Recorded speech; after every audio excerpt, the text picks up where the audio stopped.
चीज की हिफाजत अल्लाह करे, उसको कोई मिटा सकता है? कोई नहीं मिटा सकता। इसीलिए मेरे मुस्लिम भाइयों, उसके इस बयान से, उसके इस करतूत से, उसके इस नापाक हरकत से हमें सशो पंज में जाने की जरूरत नहीं। अल्लाह क्लियर, अल्लाह मेंशन्ड एवरीथिंग क्लियरली। कुरान झूठा नहीं है।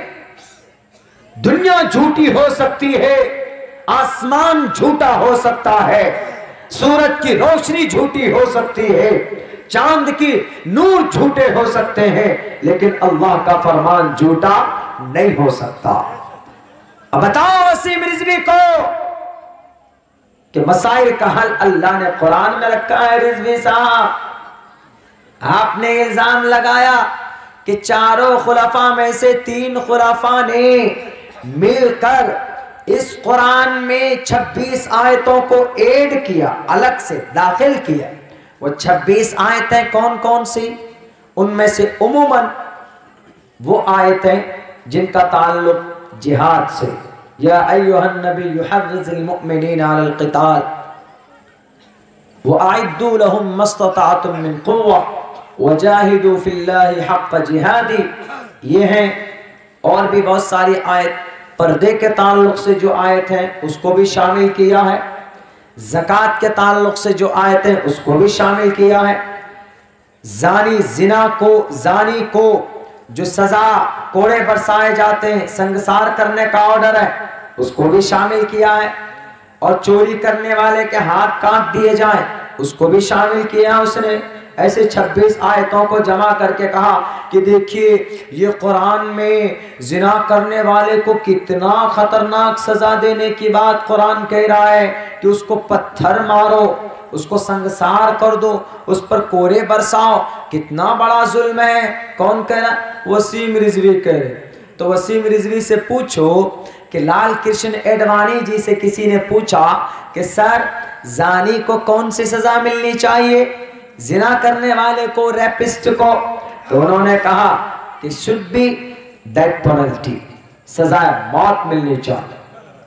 अच्छा, जानी को सजा मौत मिलनी चाहिए, लेकिन किसी ने पूछा कि सर जिना तो बहुत हो रहा है, बहुत हमारे नौजवान ऐसे है कि बहक जाते हैं और वो जिना कर बैठते हैं, तो क्या उस नौजवान को फांसी के फंदे पर लटका देंगे, उसकी जवानी खत्म हो जाएगी? तो एक काम करते हैं सर, कोई एक ऐसा रास्ता, एक ऐसा उपाय बताइए कि जिससे जिना में पाबंदी भी आ जाए और जिना भी ना हो और सजाए मौत किसी को नहीं मिलेगी। तो लाल कृष्ण एडवाणी जी से साहिल ने पूछा कि जिना से बचने का रास्ता बताएं। कृष्ण एडवाणी जी ने कहा कि मेरे पास हल नहीं है, I don't have any idea, I don't no, मैं नहीं जानता हूं कि जिना से कैसे बचेंगे। उनसे पूछा गया कि सर आपका जो शास्त्र है उसके अंदर कोई रास्ता है? उन्होंने कहा कि आई डोंट नो, मैं नहीं जानता। ऋग्वेद से पूछा कि जिना से बचने का रास्ता बताओ, तो ऋग्वेद खामोश हो गए। यजुर्वेद से पूछा, सामवेद से पूछा, अथर्ववेद से पूछा, रामायण महाभारत गीता से पूछा कि जिना से बचने का रास्ता बताओ, सारी किताबें खामोश हो जाती।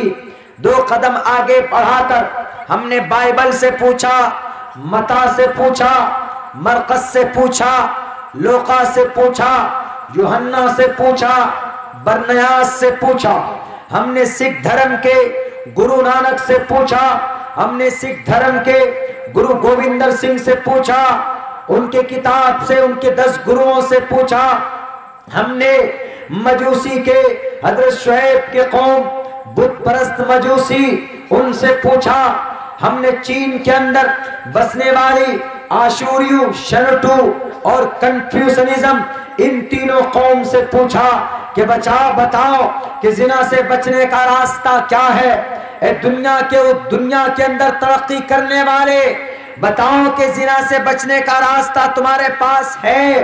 अमेरिका से हमने पूछा, चूंकि अमेरिका तो वो मुल्क है दुनिया के टॉप मोस्ट टॉप मोस्ट क्या है, सुपर पावर है।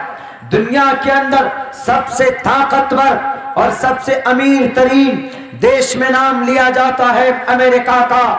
तो अमेरिका से पूछो कि अमेरिका बताओ जिना से कैसे बचें। उस अमेरिका से पूछा गया तो अमेरिका ने कहा कि I don't know, we don't have any solution, हमारे पास कोई सॉल्यूशन नहीं है, हमारे पास जिना से बचने का रास्ता नहीं।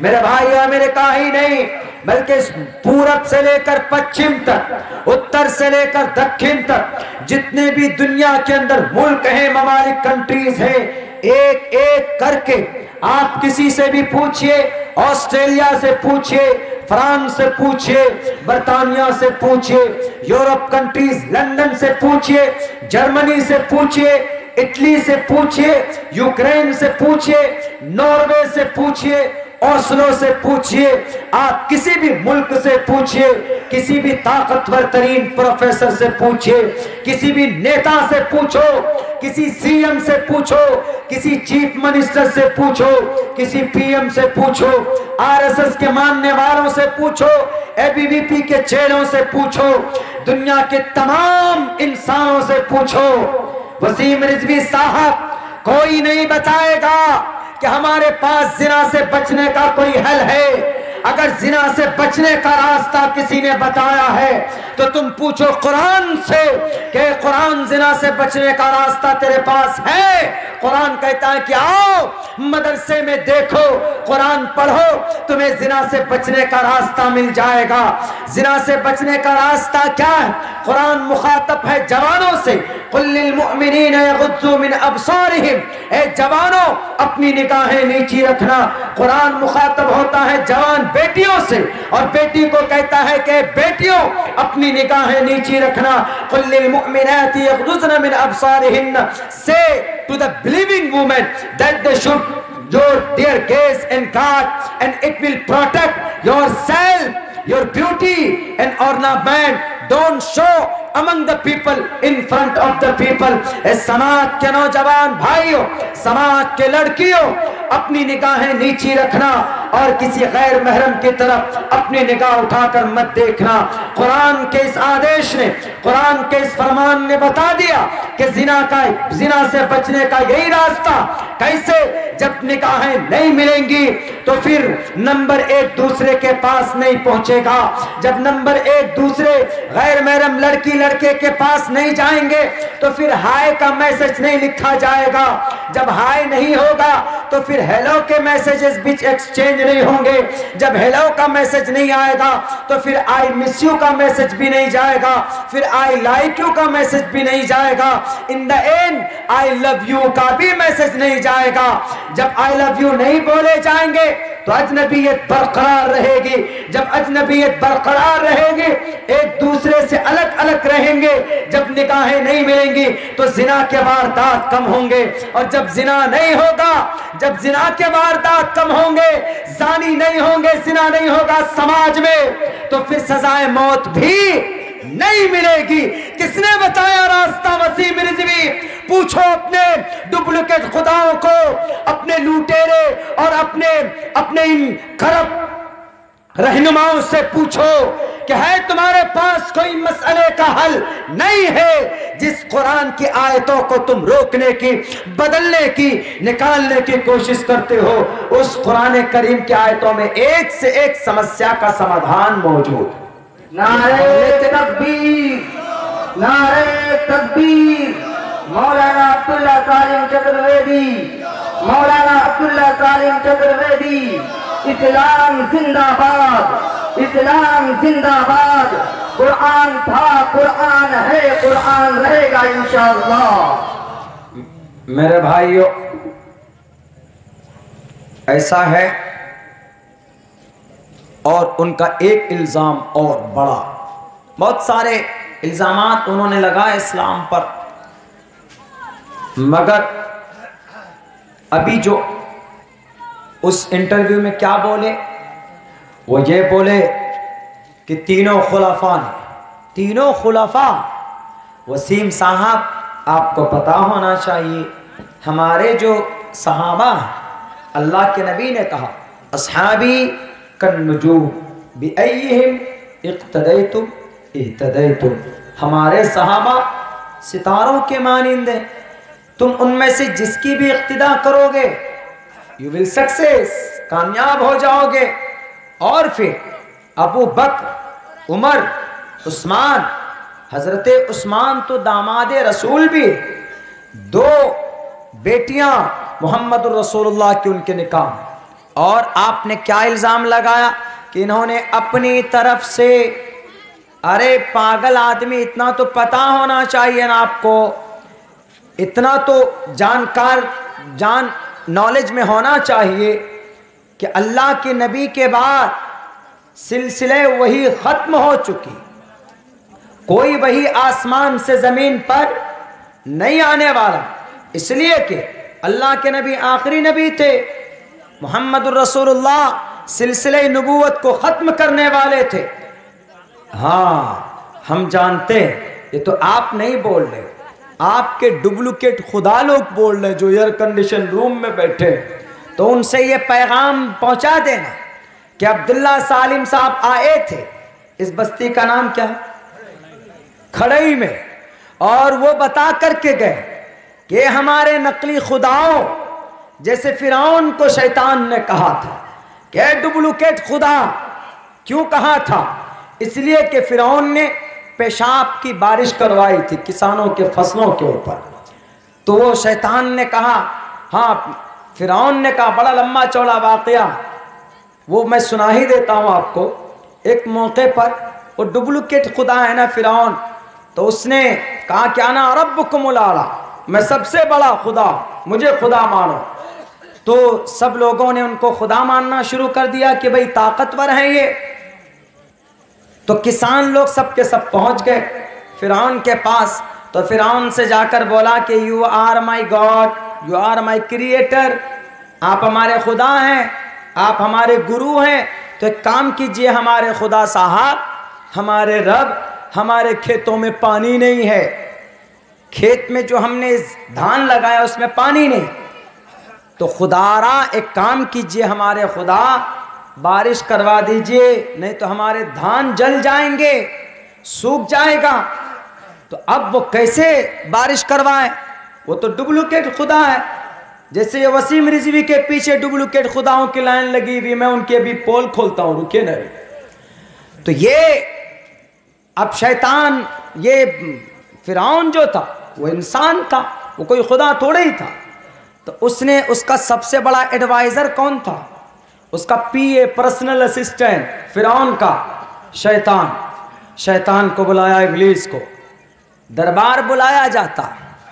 इब्लीस से कहता है फिरौन कि अरे शैतान के दादा, आज तक तो बहुत बोले कि हम होम मिनिस्टर, हम प्राइम मिनिस्टर। अब लोग पूछ रहे हैं कि ताका कहाँ है, लोग पूछ रहे हैं कि भाई आप हमारे खुदा हैं तो पानी कहाँ हमारे खेत में, बारिश क्यों नहीं हो रही, तो क्या करोगे। तो शैतान ने कहा कि बस इतनी सी बात है, हमारे आका, हमारे जिल्ले इलाही, सब्र कीजिए, आज रात बारिश करवा देते। तो शैतान गया, अपने सारे चेले चपाटे को जमा कर लिए और कहा कि देखो किस किस के खेत में पानी नहीं है। और सारे चेले गए, जाकर देखा जहाँ जहाँ पानी नहीं वहाँ पे जाके यूरिन कर दिया, पेशाब कर दिया। अब खेत सबका भर गया। अब भर जाने के बाद सुबह सवेरे जब सुबह हुई तो किसान लोग गए कि आज तो हमारे खुदा ने वादा किया था कि बारिश करवाएंगे। तो जाकर देखते हैं वहाँ पे तो वाक़ईतन बिल्कुल खेत में पानी एकदम भरा पड़ा है। सारे किसान और मुतयक्कन हो गए कि हमारे खुदा यही है और कोई खुदा ही नहीं। लेकिन ज्यों ज्यों ज्यों धूप तेज होती गई तो धूप की तपिश से पेशाब के अंदर से स्मेल आने शुरू हुई, बदबू शुरू हो गई। तो अब जो किसान लोग थे उनके नाक में अब जब वो बू पहुंची, अब सब आपस में बात कर रहे हैं कि ये पानी कैसा है जिसमें से बदबू आ रही है। एक काम करते हैं कि सारे किसान चलते हैं अपने खुदा के पास, चूंकि बारिश उन्होंने करवाया। अब खुदा के पास आए, फिरौन के पास, कि ज़िल्ले इलाही, ए हमारे आका, हमारे मौला, बारिश तो बहुत अच्छी की आपने, लेकिन पानी कहाँ से लाया? कौन से बादल से पानी बरसाया कि उसमें से बदबू आ रही? तो उन्होंने कहा कि अच्छा बदबू आ रही पानी, अच्छा ठीक है, जाओ तुम लोग, आज कल आना, फिर मैं बताऊंगा कि फरिश्ते ने क्या गड़बड़ी की। मैं पूछूंगा उनका फरिश्ता कौन? वही इब्लीस। इब्लीस को फिर बुलाया। फिर बुलाने के बाद कहता है कि अरे ये तुमने बारिश कैसे करवाई? वो लोग शिकायत करने आए थे, अब मुझे तो पता ही नहीं। तो उन्होंने कहा कि सर, बारिश हमने जो करवाई पानी की नहीं करवाई, बल्कि बारिश हमने पेशाब की कराई। और पेशाब की बारिश में हुई तो धूप उसके ऊपर जैसे पड़ेगी तो उससे स्मेल पैदा होगी। तो उन्होंने कहा कि कमबख्त, तुम इब्लीस हो, तुम शैतान हो, तुम्हारे पास इतने चेले चपाटे हैं, तो पेशाब की बारिश कराने की क्या ज़रूरत थी? तुम तालाब से पानी उठवा लेते, बारिश करवा देते, या बादल, किसी बादल को लाते, बारिश करवा देते। तो पता है शैतान ने क्या कहा? शैतान ने कहा, जहाँ तुम जैसे नकली खुदा हो और मुझ जैसा शैतान जिसका पर्सनल असिस्टेंट हो, तो वो पेशाब की बारिश नहीं होगी तो क्या मन सलवा की बारिश होगी? तो ये वही वाला हिसाब किताब है कि जहाँ वसीम रिजवी जैसा नेता हो और उनके खुदा पीछे अनपढ़, जिहालत में मस्त, शराबी, कबाबी, वो उनके पीछे हो, उनके पुष्ट पनाही कर रहे हो, वो तो यही कर सकते हैं, कुरान पर एतराज़ कर सकते हैं। वसीम रिजवी साहब, बहुत बड़ी बात आपने कह दी, आपने चारों खुलाफा को गलत कहा। आप अपने उन खुदा को कहना कि आप उन अपने डुप्लीकेट खुदा को बताना कि अब्दुल्ला ने बताया कि हमारे वो खुलाफा ऐसे वैसे नहीं थे, बल्कि उनके बारे में ऋग्वेद भी रत्बुल लिसान है, ऋग्वेद ने भी कहा चतुर्बिर भ्रातृ बिरदेव करिष्यामि कलिक्षियम, कि 4 ऐसे गुरु ज्ञानी होंगे जो जिधर जाएंगे उधर खुशबू फैलेगी इस्लाम की, अमन की, शांति की। आप उनको गलत कैसे कह सकते हो? वसीम रिजवी साहब, ये आप याद कर लीजिएगा और आप अपने गुरु को बताइएगा कि चतुर्भिर भ्रातृ बिरदेव करिष्यामि कलिक्षियम, कि 4 गुण वाले ऐसे सहाबी कि जो जिधर से जाएंगे उधर अमन और शांति होगी, उधर प्यार मोहब्बत की बात होगी। इस पर अगर उनको तसल्ली ना हो तो उनको बता देना कि हमारे नकली खुदा, हम कुरान को नहीं बदल सकते, हम कुरान को इसके अंदर कुछ कमी बेशी नहीं कर सकते। अल्लाह ने कहा कुरान में, अल-यौम अकमलतु लकुम दीनकुम व अतममतु अलैकुम निअमती व रज़ीतु लकुमुल इस्लाम दीना। और ये आयत सेम वेद में मौजूद है जिसमें कहा गया, यज्ञम परचुचाम यवम सतदतु तो निवोस्ति कवरितम पूर्वियम गतम कस्तद्दि विभारती, कि आखिर जमाने में आखिरी मैसेंजर जो योग का तरीका लेकर आएंगे, यानी नमाज पढ़ने का जो तरीका लेकर आएंगे, ज़कात देने का जो तरीका लेकर आएंगे, रोज़ा रखने का जो तरीका लेकर आएंगे, वो बिल्कुल आखिरी होगा, उसके अंदर कोई तब्दीली नहीं हो सकती। वसीम रिजवी साहब, अपने खुदाओं को जाकर बता देना कि आप कुरान की बात करते हो, कुरान की जिन आयतों को आप हटाने की बात करते हो, वो चीज़ तो हमारे तुम्हारे वेदों में मौजूद है, तुम्हारे शास्त्रों में मौजूद है, तो कैसे तुम बात करते हो कुरान की? पहले अपने किताबों की तो खबर ले लो, उन किताबों के अंदर वही बात कही गई है जो बात कुरान करीम के अंदर कही गई। और एक बात याद रखो, वसीम रिजवी, अपने इन खुदाओं को बता देना, अपने इन बेजमीन इंसानों को बता देना, कुरान करीम पढ़ने पढ़ाने वाले आतंकवाद नहीं होते, कुरान पढ़कर कोई जिहादी नहीं बनता, कुरान पढ़कर कोई आतंकवाद नहीं बनता, कुरान पढ़कर कोई अलकायदा में नहीं जाता, कुरान पढ़कर कोई जैश मोहम्मद में से जाकर रिश्ता नहीं बनाता, कुरान पढ़कर कोई टेररिस्ट नहीं बनता, बल्कि कुरान मदरसों के अंदर पढ़ाया जाता है, कुरान पढ़कर कौन बनता है? शेखुल हिंद बनते हैं कुरान पढ़कर, मौलाना अबुल कलाम आजाद बनते हैं कुरान पढ़कर, मौलाना हिफ्जुर रहमान सुहारवी बनते हैं कुरान पढ़कर, मौलाना उबैदुल्लाह सिंधी बनते कुरान पढ़कर, शेखुल हिंद बनते कुरान पढ़कर, मौलाना जाफर थानेसरी बनते कुरान पढ़कर, अशफाकुल्लाह खान बनते कुरान पढ़कर, ब्रिगेडियर अब्दुल हमीद बनते कुरान करीम पढ़कर, मौलाना कासिम बनते कुरान पढ़कर, मौलाना फजल खैराबादी बनते कुरान पढ़कर, मौलाना अशरफ अली थानवी बनते कुरान पढ़कर, मौलाना इलियास बनते कुरान पढ़कर, मुफ्ती शफी बनते कुरान पढ़कर, मौलाना अब्दुल हक बनते कुरान पढ़कर, और तो और मौलाना अरशद मदनी बनते कुरान पढ़कर, मौलाना महमूद मदनी बनते कुरान पढ़कर, अब्दुल्ला सालिम बनता कुरान पढ़कर, हमारे तालिबे इल्म पैदा होते कुरान पढ़कर, मुफ्ती यहया बनते कुरान पढ़कर, मुफ्ती इब्राहिम बनते कुरान पढ़कर, हमारे उलमा बनते। कौन थे ये लोग? वसीम रिजवी, ये इंडियन फ्रीडम फाइटर थे, ये भारत के स्वतंत्र सेनानी थे, जिन्होंने कुरान पढ़कर अंग्रेज के टैंकों को उड़ाया था, जिन्होंने कुरान पढ़कर अंग्रेज को इस देश से भगाया था। ये कुरान पढ़ने वाले थे जिन्होंने सर पे कफन बांधकर अंग्रेज को इस देश से भगाने के लिए पूरी अपनी जिंदगी की कुर्बानी पेश की। कुरान पढ़कर कोई जिहादी पैदा नहीं होता। जिहादी कहां से पैदा होते? आरएसएस के प्लेटफॉर्म से पैदा होते। जिहादी कहां से पैदा होते? आतंकवाद कहां से पैदा होते? एबीवीपी के प्लेटफॉर्म से पैदा होते। हिंदू महासभा के प्लेटफॉर्म से आतंकवाद पैदा होते।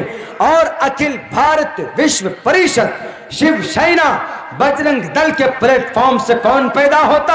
आतंकवाद पैदा होते। मदरसों से पढ़कर आतंकवाद पैदा नहीं होते। मदरसों में कुरान पढ़ने वाले आतंकवाद नहीं बनते। अगर तुम्हें यकीन न हो तो बता दो मेरे सवाल का जवाब। वसीम रिजवी साहब, अगर दिल में, अगर आपका ज़मीर जिंदा है, अगर आपका दिल हरकत में है, अगर आपका ईमान जर्रा बराबर बाकी है, अगर आप वाक़ियतन ईमानदार हो, अगर वाक़ियतन आपको इस्लाम से मोहब्बत है, आपको कुरान से मोहब्बत है, क्या मोहब्बत होगी? आपने तो अम्मा आयशा के ऊपर एक गलत तरीके से आपने एक पिक्चर बनाई थी। मेरे भाइयों, कुरान पढ़कर कोई जालिम नहीं बनता। बल्कि एक सवाल है, बताओ इस देश में गांधी जी की हत्या किसने की? नाथूराम गोडसे ने। नाथूराम गोडसे आतंकवाद था। कौन सा कुरान पढ़ा था नाथूराम गोडसे? बताओ इस देश में तशद्दुद की बुनियाद डालने वाला वीर सावरकर था। वीर सावरकर ने कौन सा कुरान पढ़ा था? गुजरात के अंदर 35,000 माओ की इज्जत लूटने वाले वो दंगाई, वो फसादी कौन थे? आरएसएस के चेले थे। आरएसएस को कौन सा कुरान पढ़ाया जाता? बताओ। अमेरिका ने 73 मिलियन लोगों को कत्ल किया। अमेरिका को कौन सा कुरान पढ़ाया गया था? बताओ। 6 करोड़ इंसानों की हत्या की थी हिटलर ने कौन सा कुरान पढ़ा था? जवाब देना पड़ेगा। नहीं जवाब दे सकते तो अपनी इन जुबान को बंद रखो। नहीं बंद रखोगे तो अल्लाह तबारक व तआला तुम्हारे जुबान को गूंगा कर देगा। You are not able to talk with anyone in the world. दुनिया में किसी से तुम बात करने के लायक नहीं रह पाओगे, इसलिए कि तुमने अल्लाह के कुरान को चैलेंज किया। नारे तकबीर, नारे तकबीर, कुरान जिंदाबाद, कुरान जिंदाबाद, वसीम रिजवी मुर्दाबाद, वसीम रिजवी मुर्दाबाद, हाफिज कुरान जिंदाबाद, इस्लाम जिंदाबाद, नारे तकबीर। मेरे भाइयों, हम मुसलमानों को चढ़ते ही वे सूरज की तरह जैसे यकीन है, ऐसे ही यकीन हमें इस बात पर होनी चाहिए। सस्पेंशन में पढ़ने की जरूरत नहीं। इस कुरान का मुहाफिज अल्लाह, इसमें कोई माए का लाल एक वर्ड, एक नुक्ता खत्म नहीं कर सकता। ज्यादा से ज्यादा नुस्खा जला देगा। कुरान करीम का मुसव्वदा लाएगा, मस्जिद से उठाकर जला देगा। लेकिन जो कुरान हमारे सीनों में, जो कुरान हमारे हाफिज के सीनों में, जो कुरान इमाम साहब के सीने में, जो कुरान मुफ्ती साहब के सीने में, जो कुरान लोहे महफूज में, तो वो क्या होगा? वो तो फिर से आ जाएगा। दुनिया की सारी किताब ख़त्म कर दी जाए, दुनिया की तमाम किताबें उठा कर लाना। वसीम रिजवी साहब, आप बाइबल उठाना, ऋग्वेद उठाओ, महाभारत उठाओ, सारी किताब एक जगह जमा करो, उन सारी किताबों को मट्टी खोद कर दफन कर दो, उन किताबों का दोबारा वजूद नहीं होगा। लेकिन अगर कुरान को भी मट्टी में दफन कर दो तो आप कहोगे कि जैसे ऋग्वेद, यजुर्वेद, सामवेद, अथर्ववेद का वजूद नहीं हो सकता, तो अब कुरान का भी वजूद नहीं होगा। तो हम कहेंगे कि ये तुम्हारी गलत फहमी, हम कहेंगे कि ये तुम्हारी भूल है कि तुम कुरान के बारे में ये सोच रहे हो कि ये कुरान अब ख़त्म होगा। हमने चूंकि इसको दफन कर दिया, नहीं ख़त्म कर सकते।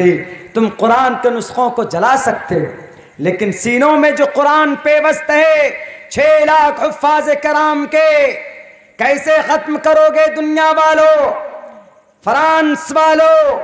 कुरान को कैसे ख़त्म करोगे?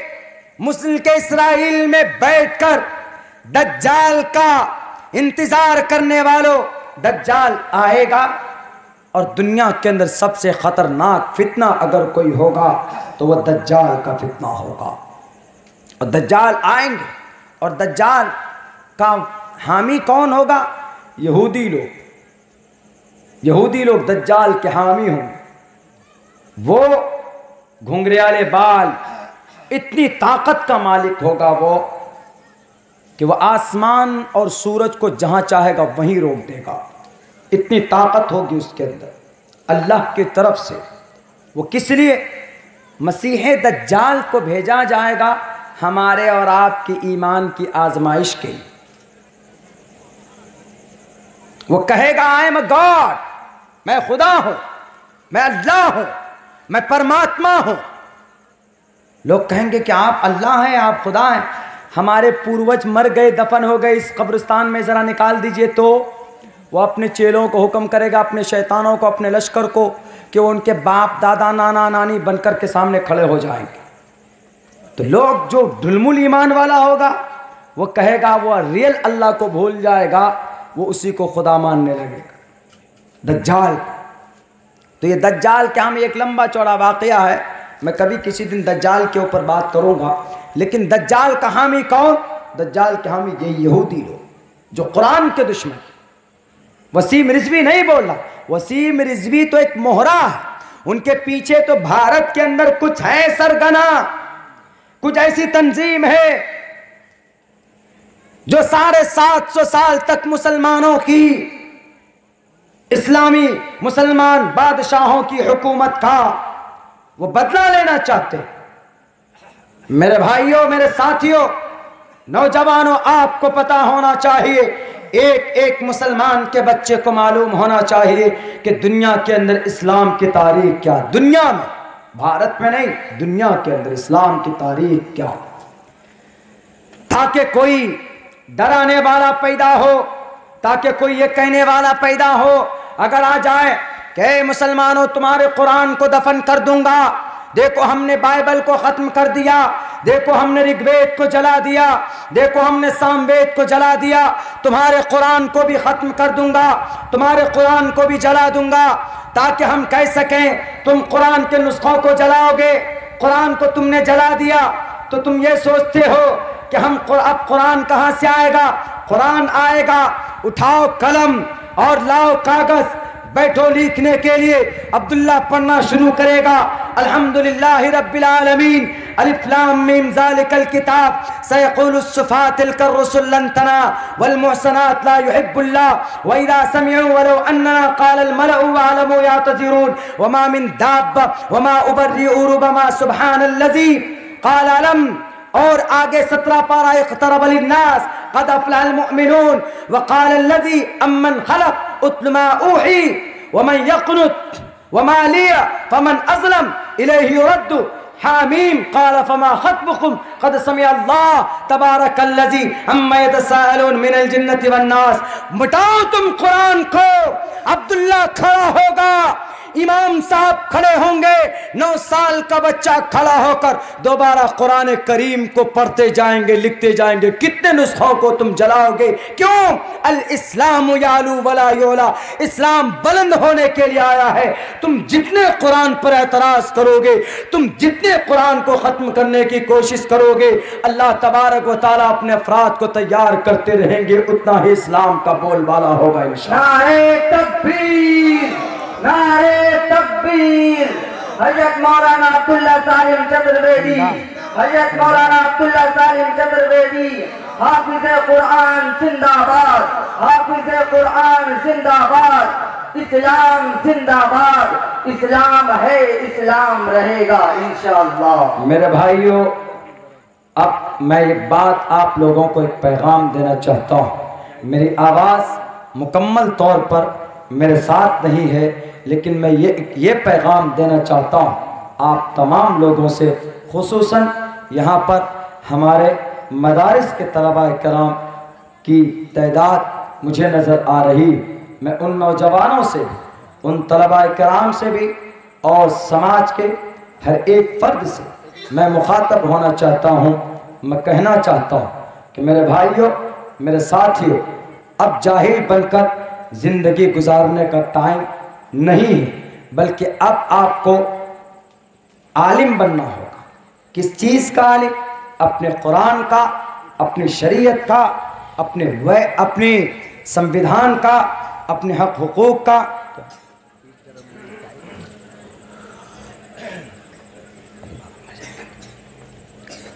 जाहिल बनेंगे तो फिर पता है क्या होगा? अंधविश्वासी। कैसे? औरंगाबाद में और दूसरे स्टेट में कहीं कहीं पर क्या हो गया है, अभी लॉकडाउन लग गया। पहले तो 24 मार्च सन 2020 को लॉकडाउन लगा, तो अचानक से लग गया, सब कुछ बंद हो गया, सब कुछ बंद थमसा गया। 3 महीने 6 महीने तक हम लोग बंद रहे। लेकिन अभी का लॉकडाउन कैसा लग रहा पता?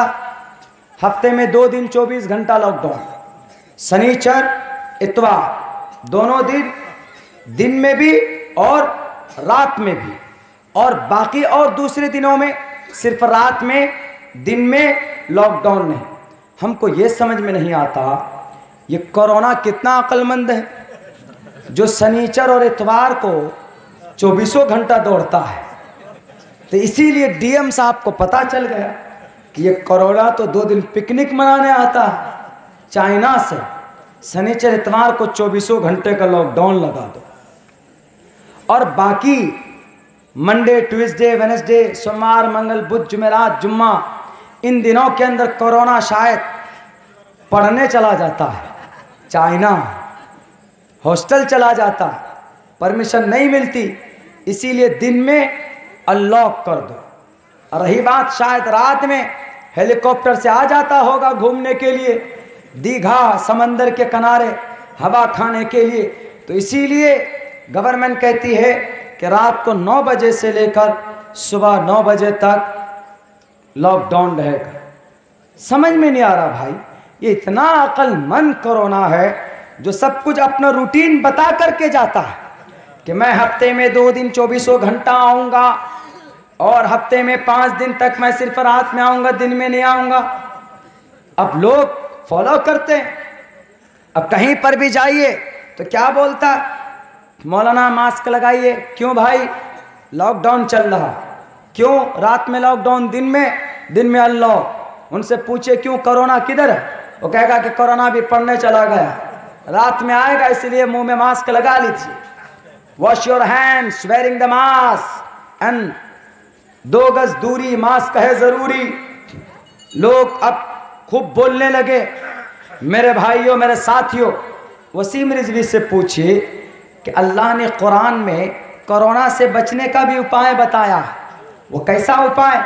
अल्लाह ने कुरान में कहा कि अपने हाथों को धो, फगसिलू वुजूहकुम व ऐदियकुम, अपने हाथ को धो। कब धोते हैं हम लोग हाथ? जब नमाज पढ़ते हैं। जब नमाज पढ़ते हैं तो हाथ धोते हैं, और जब 5 वक्त नमाज पढ़ेंगे, वजू करेंगे, हाथ धोएंगे, तो जो मुसलमान या जो इंसान 5 दफा हाथ धोएगा क्या कोरोना उसके हाथ में आके फुटबॉल खेलेगा? नहीं खेल सकता। 5 मर्तबा गिर जाए। कोरोना से बचने का 3 रास्ता। एक तो वॉश योर हैंड्स, अपने हाथ धोइए। दूसरे नंबर पर वेयरिंग द मास्क, मास्क लगाइए। मास्क कहाँ लगता है अपन का? नाक में और मुंह में। क्यों लगाते हैं नाक और मुंह में? कि कहीं ये कोरोना नाक के जरिए ना घुस जाए, मुंह के जरिए ना घुस जाए। तो इसलिए अल्लाह के नबी को शायद अल्लाह ने वही के जरिए बता दिया था कि लोगों ऐसे क्या करो, नाक में नरम हड्डी तक पानी पहुंचाया करो, 3 मरतबा फिर इस उंगली से साफ करो। क्योंकि अल्लाह के नबी को मालूम था कि कोरोना आता है तो पहले यहीं पर 3 दिन क़याम करता है, यहीं पर रुकता है 3 दिन तक, उसके बाद आगे का सफ़र शुरू करता है। तो आगे के लिए भी अल्लाह ने कहा, अल्लाह के नबी ने कहा कि गरारा कर लिया करो। कुल्ली करोगे, गरारा करोगे तो कोरोना बाहर आ जाएगा। जो आदमी वजू करेगा, नाक में पानी डालेगा, गरारा करेगा, कोरोना होगा, भागेगा कि नहीं भागेगा? 100% भागेगा। तो कोरोना से बचने का इलाज किस में है? वजू में है। अब सारे लोगों को कह दो, लाल बुजक्कर को भी कह दो, और वो भगवा पहनने वाले भाई को भी कह दो, और नेताजी को भी कह दो कि सब लोग तुम लोग दिन में 5 दफा वजू बनाओ बैठ बैठ कर, कोरोना से बचना है। तो नहीं मानते, लेकिन अब मानना पड़ेगा। लेकिन मेरे भाइयों, बड़े अफसोस की बात, ये कोरोना इतना अक्लमंद है कि नाक से तो घुसता है, मुंह से भी घुसता है, लेकिन कान से नहीं घुसता। कान वाला रास्ता मालूम ही नहीं है उसको। क्यों कान वाला रास्ता क्यों मालूम नहीं? शायद नो एंट्री का बोर्ड लगा हुआ देखा होगा, इसीलिए। वरना आज तक कान के बारे में तो नहीं सुना कि भाई कोरोना से बचना है तो कान में रुई ठोस लो या कुछ कर लीजिए। अजीब कहानी बनाकर रख दी गई। लेकिन इतनी बात जरूर है, ये बात बिल्कुल मुसल्लम है कि हमारे कुरान में कोरोना जैसे महामारी का इलाज भी अल्लाह तबारक व तआला ने 1450 साल पहले रख दिया जी। वजू के जरिए से जो आदमी वजू करेगा, वह आदमी हाथ धोएगा, वह आदमी नाक में पानी लेगा, वह आदमी कुल्ली करेगा, वह आदमी सर का मसा करेगा, बालों का मसा करेगा, और बालों के मसा में कान भी आते हैं, सब कुछ करेगा तो कोरोना भागेगा कि नहीं भागेगा? मेरे भाइयों, ये कोरोना अल्लाह के तरफ से एक अजाब है उन लोगों के लिए जो लोग बोलते थे कि बंगाल के लोग को CAA के जरिए अलग करो। CAA का मतलब अलग अलग करना, CAA का मतलब मुस्लिम अलग, मुसलमानों के अलावा और जितने भी धर्म के लोग हैं वो सब के सब अलग। अल्लाह ने कहा, अच्छा ये बेचारे मुसलमानों को क्यों अलग कर रहे हो? तो कहा जाता है इसलिए चूंकि ये टोपी वाले, ये दाढ़ी वाले, इसीलिए इनको अलग कर दो, इनको अलग कर दो। छुआछूत, भेद, मलेच्छ भाषा, कीर्ता तैन वैद वाक्य प्राण मुखा, क्या अमल किया है इस मंत्र पर गुरुजी? देखो, ईश्वर की लाठी में कभी आवाज नहीं होती। अल्लाह तबारक व तआला जब पकड़ करने पर आता है तो फिर कोई माए करान नहीं बचा सकता। इन्न बत्शा रब्बिका लशदीद। अल्लाह तबारक व तआला ने 8 महीने तक आपको कोरोना जैसे महामारी डालकर आपके इकोनॉमिक को, आपके सोशल को, आपके यहाँ पर बिजनेस को, कारखानों को, गरीब को, मजदूर को जो दिक्कत, जो परेशानी हुई, किस वजह से हुई?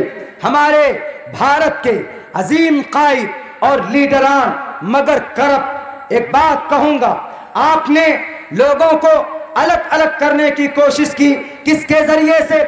CAA के जरिए से, सिटीजन अमेंडमेंट एक्ट के जरिए से। तो अल्लाह तबारक व तआला को ये बात तुम्हारी पसंद नहीं आई। अल्लाह ने कहा कि क्यों अलग करना चाहते हो? अलग मत करो।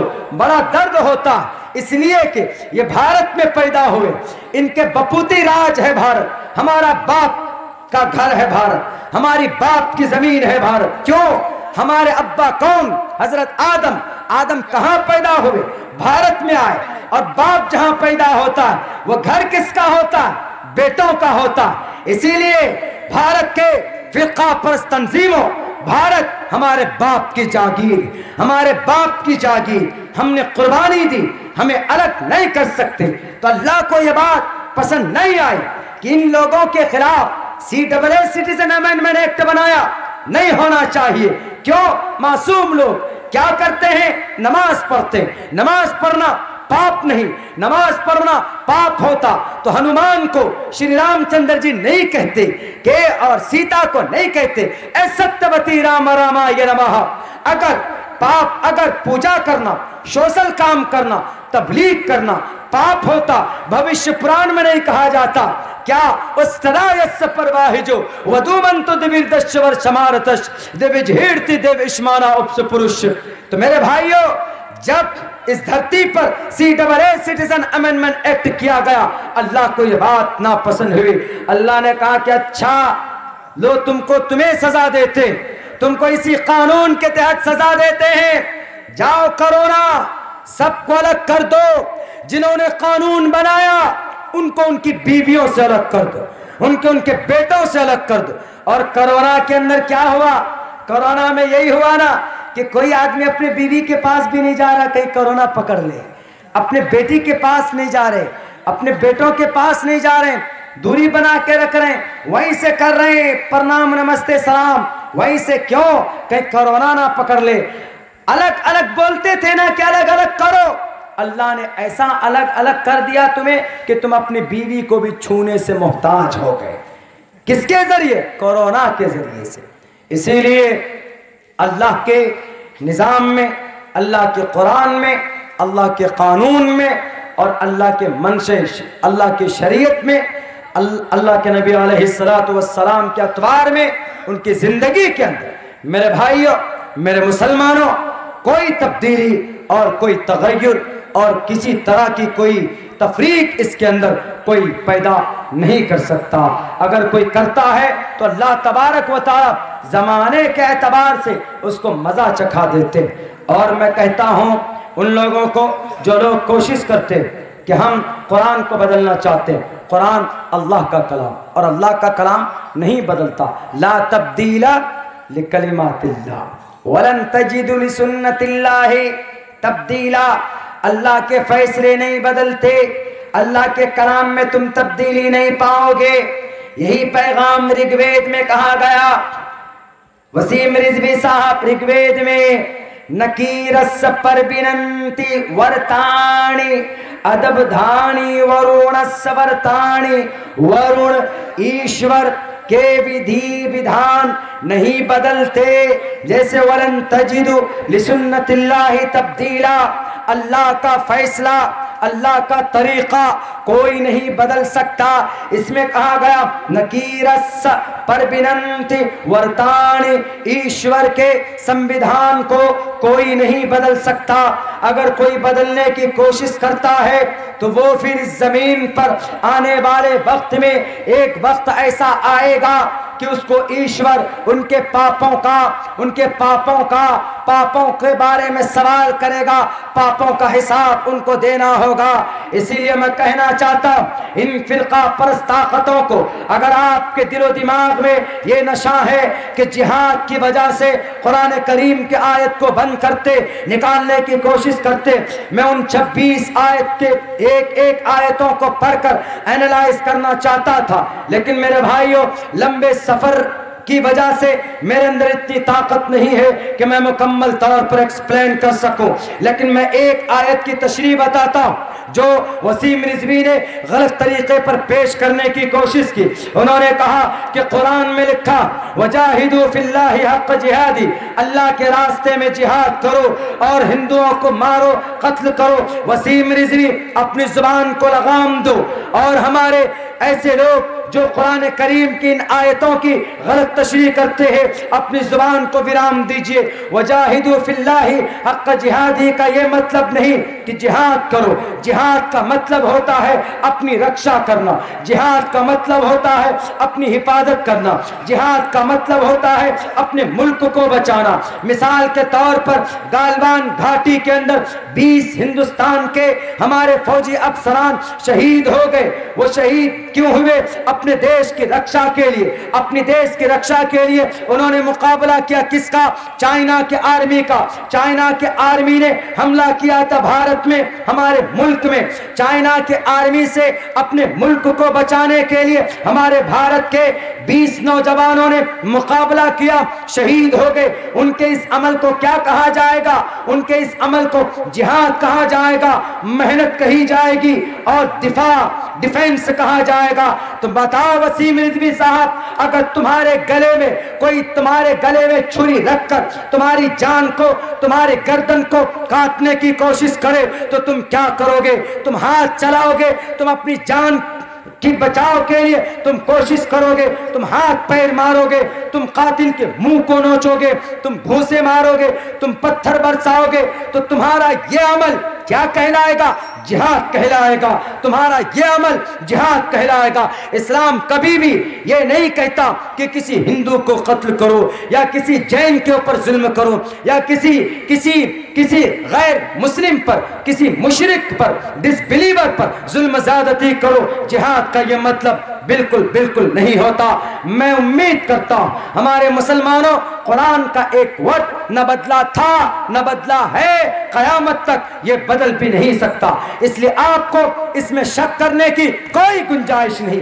बिना शक के कहिए और बिना किसी लाग लपेट के कहिए, बिना किसी दलील के कहिए कि कुरान मुसद्दक कलाम, कुरान अल्लाह का कलाम, कुरान अल्लाह तबारक व तआला के तरफ से एक मौजिज़ा है, अल्लाह के तरफ से एक संविधान है। जो भी अपनाए वो कामयाब हो जाएगा। कैसे कामयाब होगा मैं इंशाअल्लाह कभी किसी मौके पर बताने की कोशिश करूंगा, लेकिन मोटे लफ्जों में अमल करोगे तो कामयाब हो जाओगे।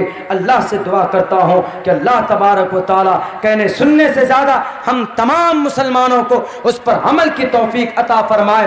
कुरान को ज्यादा से ज्यादा अपने मदरसों में अपने बच्चों को तालीम दीजिए। आप बच्चों को डॉक्टर बनाइए, लेकिन उससे पहले हाफिज कुरान बनाइए।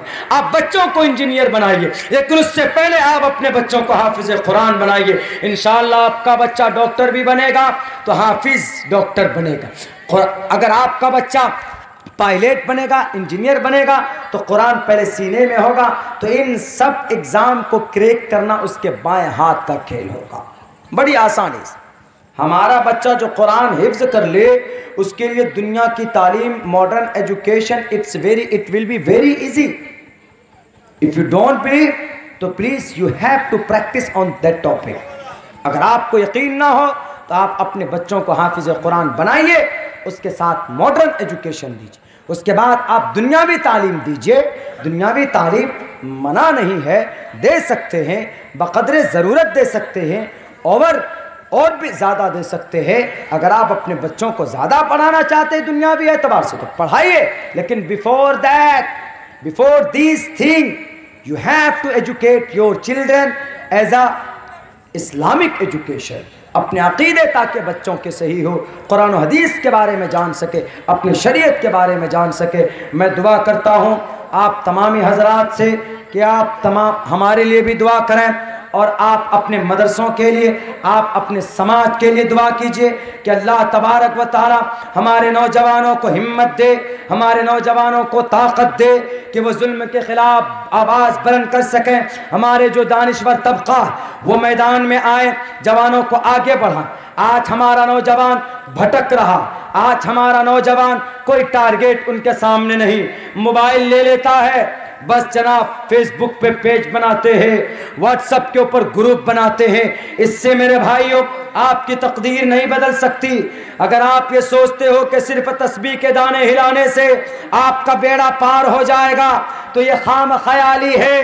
तस्बीह के दाने के साथ साथ आपके उसी हाथ में ताकत भी होना चाहिए, उसी हाथ में जुल्म के खिलाफ, दुश्मनाने भारत के खिलाफ तलवार भी होनी चाहिए। आपके उसी हाथ में संविधान भी होना चाहिए, आपके उसी हाथ में हमारे हिंदुस्तान की तारीख भी होनी चाहिए, आपके उसी हाथ में इस्लाम की भी तारीख होनी चाहिए, ताकि कल अगर कोई वसीम रिजवी हमारे कुरान पर, हमारे शरीयत पर, हमारे इस्लाम पर, हमारे मोहम्मद पर, हमारे हदीस पर अगर डाका डालने की कोशिश करता है, अगर कहीं पर भी हरकत कोई करता है, तो वहां हमारे नौजवान खड़े होकर उनके हर सवालों का जवाब दे सके।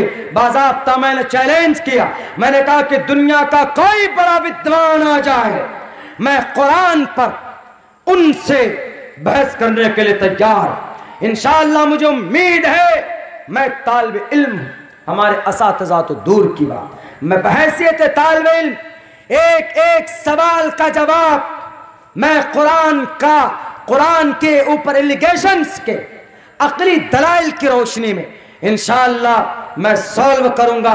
और उन लोगों के जो मुंह फाड़े हुए हैं कुरान के खिलाफ, शरीयत के खिलाफ, मुसलमानों के खिलाफ, मस्जिद के खिलाफ, इंशाअल्लाह उनके मुंह को, उनके जो होंठ बड़े फैले हुए